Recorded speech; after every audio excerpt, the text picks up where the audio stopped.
La Otra Hoja, colectivo literario, presenta su programa Hablando de Poesía, desde la sombra del lápiz. Buenos días, amables oyentes de expresionestereo.com, la radio que te acompaña.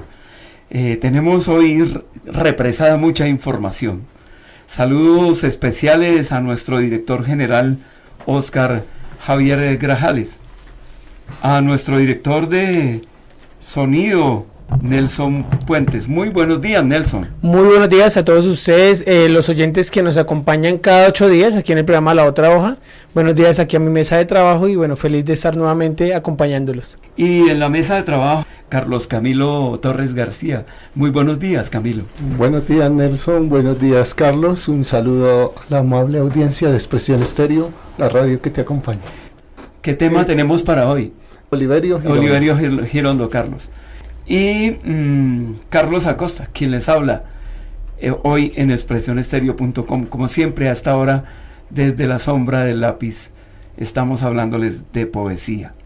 Pero antes de comenzar el programa de Oliverio Girondo, voy a leer el premio que obtuvo aquí nuestro compañero Carlos Acosta en la Universidad Autónoma de Occidente. Dice así: en una emotiva ceremonia marcada por los ritmos musicales de la isla caribeña de Cuba y en compañía de familiares y amigos, se realizó la premiación del concurso literario Escritores Autónomos, organizado por el Instituto de Idiomas de la Universidad Autónoma de Occidente, que para esta versión reconoció 31 ganadores en los 3 primeros puestos y otorgó la mención especial a 8 participantes de las 4 categorías: Ciudad Abierta, colegios de bachillerato, estudiantes de la Universidad Autónoma y colaboradores de la Universidad Autónoma. ¿En cuál participó, Carlos? En Ciudad Abierta, que se podían participar colombianos y extranjeros residentes en Colombia, o sea, era a nivel nacional. En este concurso, que se realiza cada año en el marco de la celebración del Día del Idioma Español, se posiciona como un canal alternativo para que todas las personas aficionadas a la literatura compartan sus experiencias y dejen volar su imaginación con los cuentos y poemas que son enviados a concursar en Escritores Autónomos. Bueno, aquí habla de los premios y pues pasemos más bien a la lista de los ganadores. ¿Dan algún premio en efectivo? Sí, un incentivo de un dinero. Decimos las cifras, sí. Dan un dinero y el diploma y esta acta que usted está leyendo. Y a los niños les dan unos bonos para comprar libros en la Librería Nacional. Los ganadores del primer lugar, y voy a leer la principal, que es la Ciudad Abierta. El ganador aquí, nuestro compañero Carlos Fernando Acosta, a quien le damos un aplauso. Sí, afortunadamente, Carlitos, los poemas se defendieron solos y ganaron el primer lugar. Yo simplemente los envié. Y le agradezco, Carlos, este reconocimiento a través de expresionestereo.com. En la categoría de estudiantes ganó David Alejandro Ramírez Ruiz, en la colaboradores de Universidad Autónoma Humberto Jarrín Ballesteros, y en colegios de bachillerato Ana María Ardila.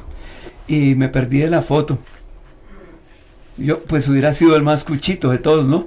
Pero no pude viajar por el evento que teníamos y enlazamos de una vez con eso en el colegio Melanie Klein School, a quienes les agradecemos la invitación. Ya la teníamos desde hacía un año, desde abril de 2015, y la verdad que fue un evento maravilloso. Yo, como padre de familia del Melanie Klein, le pregunto a Carlos Camilo, ¿cuál fue su visión del colegio y la organización de esta prestigiosa institución que se ubica en el puesto 44 a nivel nacional y en el primer lugar en Mosquera? ¿Entre cuántos colegios más o menos hay? 2.000 más o menos. Una buena posición. Un buen buen colegio, indiscutiblemente. ¿Y qué percibió usted, Carlos Camilo? Hablando poéticamente, habiendo compartido en el Melanie Klein School con los jóvenes y niños, puedo definir la poesía como un juego, como un ritmo, como música, como intuición, como mirada, como sensación, como emoción, a través de las imágenes. En lo que hicimos del performance, lo que aprecia uno que captaron los niños del colegio, pero valorando ese colegio, tiene una disciplina excelente, unos profesores excelentes, hay un manejo de grupo muy bueno en el colegio. Claro, nosotros ya habíamos tenido otras experiencias en otras instituciones educativas, inclusive con los hijos de los mercaderes de la Plaza del Restrepo, los que trabajan a los alrededores, y tuvieron ligeramente algunas pérdidas de atención. El performance también es muy bueno, pero esos niveles de atención y la organización del Melanie Klein, excelente, los felicitamos y también les agradecemos la atención maravillosa que tuvieron con nosotros, esa deferencia, esa calidad humana y esa calidez, especialmente el profesor Miguel Ángel, coordinador académico, una calidad humana especial, Carlos Camilo. Nos dieron una carta de felicitación a todos los 3 integrantes, con una caligrafía extraordinaria, de la principal, de la directora de Olguita, y un ser humano maravilloso. Estaba también encantada de ver el resultado de la poesía el 23 de abril en su institución. Yo creo que ese día la poesía se tomó el colegio. Podríamos decir que la experiencia de acercamiento fue satisfactoria e incitó a los niños y niñas a encontrar en la poesía un lugar de creación, y que la poesía no es ajena a la vida, como nos decía algunos de los niños. Uno de los niños, y no es ajena a los niños. Uy, esa expresión, en este momento no recuerdo el nombre, pero pareciera que fuera el más tímido, pero dijo, es que la poesía es la vida misma, y con ella podemos escaparnos de esas realidades que estamos viviendo. Es un mundo diferente, o sea, me conmovió esa expresión, y de muchos habían unas niñas nariñenses que también dieron unas expresiones maravillosas. No sabemos si algún niño quedará con la inquietud de trabajar la poesía. Lanzamos la semilla, Carlos. Lo que pretendemos fue la búsqueda del material más apropiado para las edades que se estaban trabajando, para primaria, para preescolar y para bachillerato. Sí, y le agradecemos a don San Miguel Osman y a Amparito Belandia esa invitación y todo lo que dijeron a través de cibercolegios del colectivo literario La Otra Hoja. Bueno, entonces comencemos con Oliverio Girondo, porque que debíamos este programa por cuestiones ajenas a nosotros. Sí, claro, por la circunstancia de la mascota de Nelson, pero le vamos a dar en este momento agradecimientos a todos aquellos que antes de nosotros han investigado, como Corral Rose, el grupo de Martín Fierro y los poetas contemporáneos, que así se llama el trabajo, el acto experimental, un trabajo de Nóbil sobre Oliverio Girondo, y las tensiones del lenguaje, Buenos Aires, de 1972. También investigamos a Molina Enrique, con un trabajo hacia el fuego central o la poesía de Oliverio Girondo, y un prólogo a obras de Oliverio Girondo de Editorial Losada, Buenos Aires, porque hay otros que han investigado igual y han profundizado. También Dardo Escabino con Mimofonías en la más médula de Girondo, o la ficción de la lengua, Paisaje e ideología del campo nuestro de Oliverio Girondo por Patricio Rizzo de la Universidad de California, y la Biblioteca Virtual Cervantes. Bueno, es que aquí nuestro libretista eso tiene todos los recursos. Y Oliverio Girondo nace en Buenos Aires el 17 de agosto de 1981 en el seno de una familia acomodada y además con ilustres antepasados. Por línea paterna, escribe su amigo Ramón Gómez de la Serna en unos retratos contemporáneos de vascos, de un apellido Mondragón, cuya casa blasonada cayó en los bombardeos de la última guerra civil, y por línea materna, con apellido de Iruro y Arenales, de los conocidos próceres también vascos.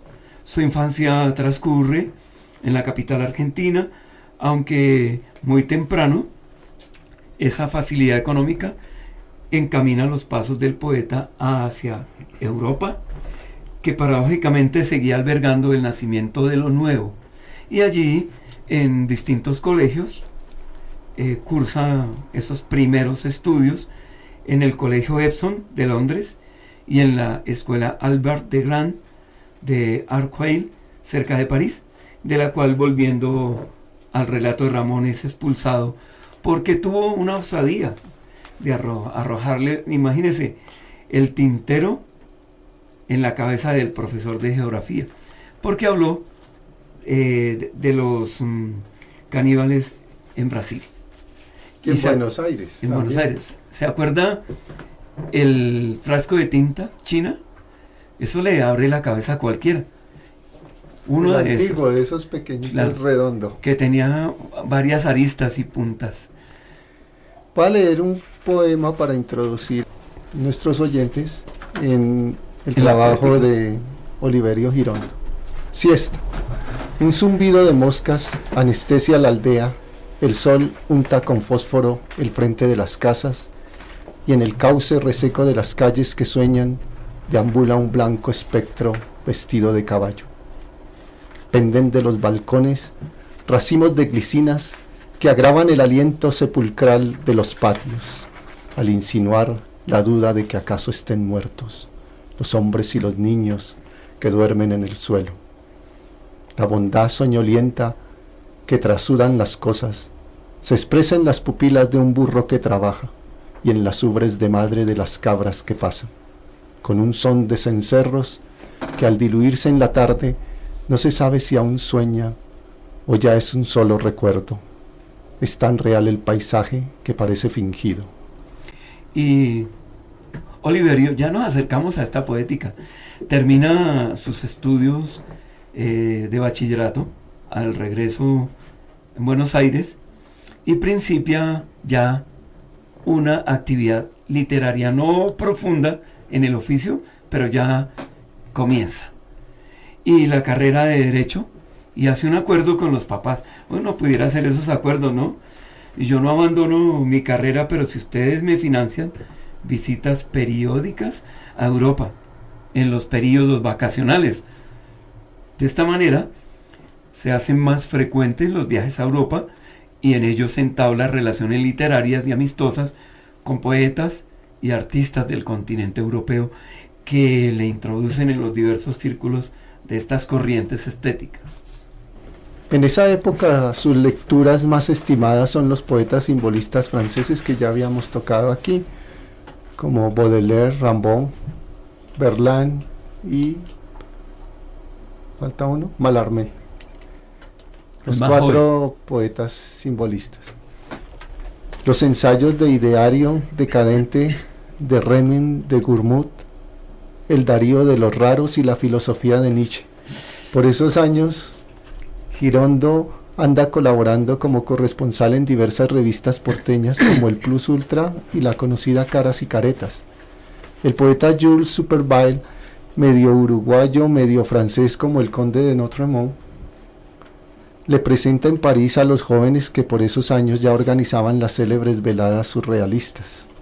Sí, y a propósito de este programa, pues para mirar a Girondo, me dio por leer a Friedrich Nietzsche. Y qué filosofía tan dura y como de varios filos y peligrosa, en donde dice que una voz le habló y le dijo: eres el superhombre. El super yo. El super, sí, el super. Y habla del amor fati y del eterno retorno y un poco de cosas. Y del hombre metafórico. Y aquí sí, y el hombre metafórico. Y aquí se ven reflejados esos estudios que hizo Girondo. Aparición urbana se llama este poema. Surgió bajo la tierra, se desprendió del cielo, estaba entre los ruidos, herido, malherido, inmóvil, en silencio, hincado ante la tarde, ante lo inevitable, las venas adheridas al espanto, al asfalto con sus crenchas caídas, con sus ojos de santo, todo desnudo, casi azul de tan blanco. Hablaban de un caballo, yo creo que era un ángel. En Madrid, Gómez de la Serna le reciben la tertulia de Pombo, pero este no es Pombo, Rafael. No, es otro, otro Pombo. De donde arranca una espontánea y duradera amistad que se fragua años más tarde con la estadía del madrileño en Buenos Aires. Recorre el Nilo y visita las pirámides de Egipto, y en Italia conoce al pintor argentino Emilio Petorruti, fruto directo del itinerario viajero entre Madrid, Sevilla, París, Buenos Aires, Río de Janeiro. Para envidiar, ¿no, Carlos? Claro. Pudieron ocurrir. Y de ahí nace su primer libro de poemas, 20 poemas para ser leídos en el tranvía. Sí, y en el tranvía sí puede uno leer tranquilo, porque no va a coger un hueco o algo así que se le vaya a desprender la retina. Ningún prejuicio más ridículo que el prejuicio de lo sublime. Este es el epígrafe con el que comienza el libro. Y tiene una especie de carta que dice al comenzar: el libro que realmente dice más que cualquier análisis que se haga del poemario. Carta abierta a la púa. Señor don Evar Méndez. Querido Evar, un libro, y sobre todo un libro de poemas, debe justificarse por sí mismo, sin prólogos, que lo defiendan o lo expliquen. Tú insistes, sin embargo, en la necesidad de que lleve uno la presente edición. Eludo y concediendo a tu pedido, apuntándote en la carta que envié a la púa desde París, carta cuyo ingenuo escepticismo podrá actualmente hacernos sonreír, pero que tiene al menos la ventaja de haber sido escrita contemporáneamente a la publicación de mis 20 poemas. Y ese nombrecito, la púa, ¿no? Deberían ser incisivos en los comentarios, como el alacrán de Pombo, sí, algo así. Y la carta continúa. ¿Qué quieren ustedes? A veces los nervios se destemplan, se pierde el coraje de continuar sin hacer nada, cansancio de nunca estar cansado, y se encuentran ritmos al bajar la escalera, poemas tirados en medio de la calle, poemas que uno recoge como quien junta puchos en la vereda. Lo que sucede entonces es siniestro. El pasatiempo se transforma en oficio, sentimos pudores de preñez, nos ruborizamos si alguien nos mira la cabeza. Y lo que es más terrible aún, sin que nos demos cuenta, el oficio termina por interesarnos, y es útil que nos digamos: yo no quiero optar, porque optar es osificarse. Yo no quiero tener una actitud, porque todas las actitudes son estúpidas, hasta aquella de no tener ninguna. Irremediablemente terminamos por escribir 20 poemas para ser leídos en el tranvía. Voluptuosidad de humillarnos ante nuestros propios ojos. Encariñamiento con lo que despreciamos, no lo sé. El hecho es que en lugar de decidir su cremación, condescendemos en enterrar el manuscrito en un cajón de nuestro escritorio, hasta que un buen día, cuando menos podíamos preverlo, comienzan a salir interrogantes por el ojo de la cerradura. O sea, se le empiezan a escapar las palabras de la casa, por el hueco de la cerradura, como decía Ricardo, nuestro compañero. Eso es verdad. Alguna vez Ricardo comentó que tenía escritos de hacía mucho tiempo, y alguien le dijo: oiga, ya hay un concurso al menos en la localidad, ¿por qué no se inscribe? Porque si usted escribe para usted mismo, mejor quémelos. Claro. Entonces ahí empiezan a salirse las palabras de la casa. Huyen de la casa. Y a Oliverio se le empezaron a salir por la cerradura. Y en este libro de 20 poemas para ser leídos en el tranvía hay un Oliverio Girondo más prosista que al final de su vida literaria, con versos extensos. Por ejemplo, hay un poema como este, El Nocturno. Frescor de los vidrios al apoyar la frente en la ventana, luces trasnochadas que al apagarse los dejan todavía más solos. Telaraña que los alambres tejen sobre las azoteas, trote hueco de los jamelgos que pasan y nos emocionan sin razón. ¿A qué nos hace recordar el aullido de los gatos en celo? ¿Y cuál será la intención de los papeles que se arrastran en los patios vacíos? Hora en que los muebles viejos aprovechan para sacarse las mentiras y en que las cañerías tienen grifos estrangulados, como si se asfixiaran dentro de las paredes. A veces se piensa, al dar vuelta a la llave de la electricidad, en el espanto que sentirán las sombras, y quisiéramos avisarles para que tuvieran tiempo de acurrucarse en los rincones. Y a veces las cruces de los postes telefónicos sobre las azoteas tienen algo de siniestro, y uno quisiera rozarse a las paredes como un gato o como un ladrón. Noches en las que desearíamos que nos pasaran la mano por el lomo y en las que súbitamente se comprende que no hay ternura comparable a la de acariciar algo que duerme. Silencio, grillo afónico que nos mete en el oído, cantar de las canillas mal cerradas, único grillo que le conviene a la ciudad. A veces se salía un poco del poema, ¿no? Sí. Y volvía y entraba. Se volvía y se metía otra vez. Como cuando uno va hablando sobre un tema y mira un aviso o algo y vuelve y entra en el poema. Y vuelve y se mete. Y le noto algunas cosas muy parecidas a lo que yo escribo. No sé, hay unos apartes que me extraña porque yo no he leído mucho a Girondo.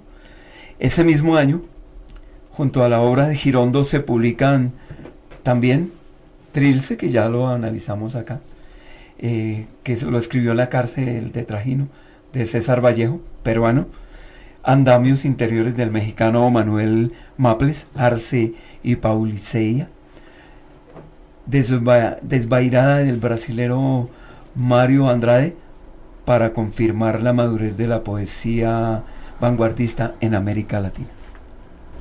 Fue un momento cumbre de la poesía latinoamericana, porque estaba en esa época también Pablo Neruda, un Borges inicial.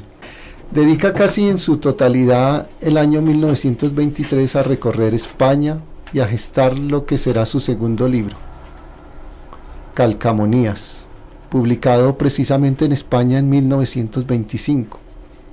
Viaja por el país, Toledo, Madrid, Sevilla, Granada, Algeciras, en burro y en diligencia, sentado, según cuenta, al costado de una muerta. Qué experiencia tan tremenda, ¿no? También viajó, según cuenta Paco Urondo, en el tren botijo, una palabra ya poco empleada, ¿no? Antigua. Especie de tren carreta que para en los lugares que el pasajero quiere. Yendo de Valencia a Sevilla, paró en Guadix, Granada, donde los gitanos hacen cuevas en la montaña para vivir. Y allí, en Valdepeñas, se quedó en una juerga gitana durante 3 días. O sea que una buseta de Bogotá ve ese tren y se pone colorada. Sí, cualquier parecido con la realidad es pura coincidencia, ¿no? Cuando si hay algo difícil es el transporte en Bogotá. En Bogotá. Ese problemita, ¿será que lo solucionan? Bueno. Dicen que la gente no tiene paciencia, pero ahí se conoce la paciencia de las personas.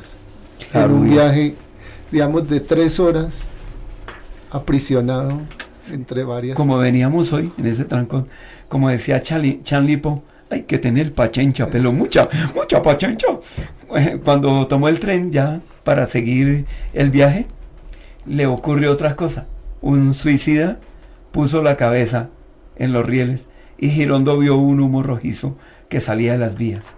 Era la sangre del desdichado evaporada por el frío. O sea, viajar al lado de una difunta y luego ver un suicida quedaría algo afectado, ¿no?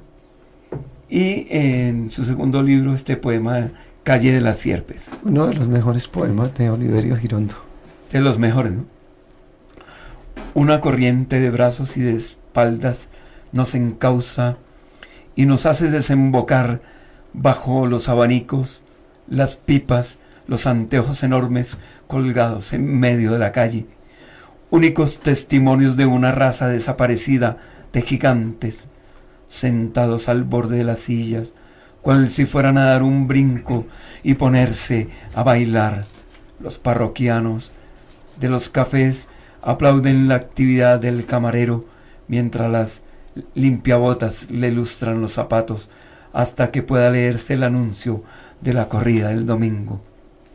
Con sus caras de mascarón de proa, el habano hace las veces de Bauprés. Los hacendados penetran en los despachos de bebidas a muletear los argumentos como si entraran a matar, y acodados en los mostradores se simulan barreras, brindan a la ocurrencia el miura disecado. A afeitarse en 400 espejos a la vez, y cuando salen a la calle ya tienen una barba de 3 días. En los invernáculos edificados por los círculos, la pereza se da como en ninguna parte y los ocios la ingieren con churros o con horchata para encallar en los sillones las abulias y las lascitudes de fantoches. Cada 247 hombres, 312 curas y 293 soldados pasa una mujer. Casi nada, ¿no? Dice mucho, ¿no? Claro. Estaba cansado de ver hombres. ¿Qué cantidad? No, y Cada 447 hombres, 312 curas y 293 soldados pasa una mujer. sí. Tremendo. De regreso a Buenos Aires, funda en 1924 junto a Evar Méndez y a algunos otros escritores y artistas el periódico Martín Fierro. Martín Fierro, una leyenda en Argentina, con el objeto de formar un ambiente preparatorio para el desarrollo de nuevas corrientes artísticas en el Río de la Plata. En junio de ese mismo año, emprende un largo viaje por América y Europa, en misión intelectual para promover un frente único y un verdadero intercambio de producciones, revistas y libros, ideas, poesía, arte, en países como Chile, Cuba, México o Perú. Su peregrinaje es saludado por intelectuales de la talla de Guillén, Mariátegui o Villaurrutia. Nicolás Guillén. Y en 1927, tras la polémica con la Gaceta Literaria sobre el meridiano intelectual de Hispanoamérica, se disuelve el periódico Martín Fierro. Su último número apareció el 15 de noviembre de 1927, ante la decisión de algunos redactores de apoyar desde sus páginas la candidatura a la segunda presidencia de Hipólito Yrigoyen, vulnerando de esta manera la voluntad de la presidencia política de sus directores que se habían impuesto desde la fundación del mismo. Nelson, ¿qué tal le ha parecido hasta ahora esta poética de Girondo? No, súper chévere, o sea, uno cada día aprende eso, es como tomado como una clase, porque obviamente ustedes lo explican en forma de que uno aprenda y uno, digamos, sepa más sobre la poesía, un género literario que tal vez es olvidado, pero pues que mucha gente con su gran trayectoria ha logrado muchas cosas. Es una, como decíamos con Carlos, una especie de posgrado, ¿no? Ya todo lo que tenemos subido en YouTube, en Google Más y en hay Facebook. Más de 50 programas, videos. Entonces eso ya comienza a pesar, ¿no, Carlos? Hablando, esta es una forma en que lanzó el libro Oliverio Girondo, que en realidad es como una enseñanza de lo que no se hace hoy en día. Girondo mantiene su proyecto poético publicando en Buenos Aires en 1932 su libro Espantapájaros. La presentación del libro tiene lugar en Buenos Aires con las exageraciones propias de las manifestaciones vanguardistas. Oliverio hizo una réplica en papel maché del espantapájaros académico que el pintor Bonomi había diseñado para la tapa del libro, el cual fue colocado, según cuenta Noran Lange, en una carroza coronaria de esas que llevan flores y van detrás del coche fúnebre, tirada por 6 caballos, con su auriga y lacayos, vestidos según la moda, apostados a cada lado de la obra. Y lo veíamos ayer en la feria, mirando portadas de libros, algunas Miren el críticas. espantapájaros, Carlos. Sí, y eso me hizo Está en el Museo de Buenos Aires. me hizo remitir a primaria cuando nos hablaban del uso del espantapájaros. Era para que los pájaros no acabaran con los cultivos de maíz y de trigo, sintieran miedo y se alejaran. Pero sorprendente ¿sí? que usara medios de publicidad en esa época y saliera a la calle a convocar a los clientes para vender su libro. Y continúe leyendo, Carlos, esa partecita interesante de cómo hizo la presentación del libro. Sí, pero yo hablaba de las carátulas que estuvimos mirando. A veces uno por hacer más, hace menos. A veces una carátula con unas simples líneas puede generar un trasfondo y algo más que colocando figuras claras y todo ese tipo de cosas, como uno de los libros que vimos ayer en la feria. Para reafirmar lo anterior que decía Carlos, al mismo tiempo alquiló un local en la calle Florida, atendido por hermosas y llamativas muchachas. La experiencia publicitaria resultó un éxito y el libro se agotó en cosa de un mes. El muñeco que durante años presidió la entrada de su casa de Suipacha en 1444, hoy puede contemplarse en el Museo de la Ciudad de Buenos Aires. Un concepto de lanzamiento del libro increíble. Increíble. Para la época. Claro. Porque no era lógico, o sea, era antes con mucho respeto, de mucha altura. Él lo llevó a la gente común. Y hablando de lanzamientos, Carlos, ¿qué tal esos vinos argentinos y chilenos que degustamos ayer en la feria? Y tuvimos la oportunidad de entrar por la puerta de los periodistas, ¿no, Carlos? Ese lujo. Es la primera vez que no pago. Entramos a hacer el contacto. Bueno, a mí Norma Fundalectura me dio boletas. Cuando Pombo Inmortal, bueno, pude entrar, pero en esta fue algo muy hermoso, Carlos. La feria fue como vista desde otra óptica. Y por primera vez fuimos en función de poetas, no en función de visitantes. ¿Y qué otro poema hay, Carlos? Aquí que nos... Este poema, y pues del poema hacemos una breve pausa, es uno de los más conocidos de él. Escribía más o menos larguito, ¿no? Este es un poquito enumerativo, este poema. Se llama Se miran, se presienten, se desean.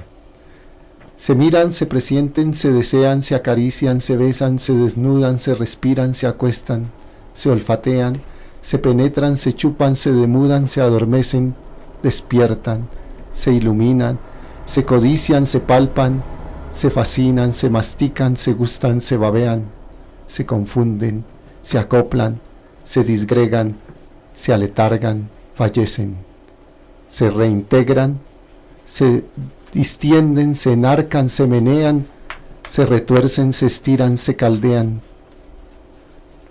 se estrangulan, se aprietan, se estremecen, se tantean, se juntan, desfallecen, se repelen, se enervan, se apetecen, se acometen, se enlazan, se entrechocan, se agazapan, se apresan, se dislocan, se perforan, se incrustan, se acribillan, se remachan, se injertan, se atornillan, se desmayan, reviven, resplandecen, se contemplan, se inflaman, se enloquecen, se derriten, se sueldan, se calcinan, se desgarran, se muerden, se asesinan, resucitan, se buscan, se refrigeran, se rehuyen, se evaden y se entregan. Y pues lo que veníamos comentando, ¿no? Yo pues a esta edad ya no aguantaría sino como los 3 primeros versos, hermano. Y quedaría remachado. Estaba muy intenso, don Oliverio Girondo. Muy cerca estamos de estos versos que propone André Breton entre la experiencia poética y la experiencia amorosa de este poema. De este poema, porque en la realidad como le comentaba a Carlos, no chicaneemos. Entonces este es el poema. La poesía se hace en el lecho como el amor. Sus sábanas deshechas son la aurora de las cosas. El abrazo poético como el abrazo camal, mientras duran, prohíben caer en la miseria del mundo. ¿Qué tal si hacemos una breve pausa y ya regresamos en Expresión Estéreo, la radio que te acompaña?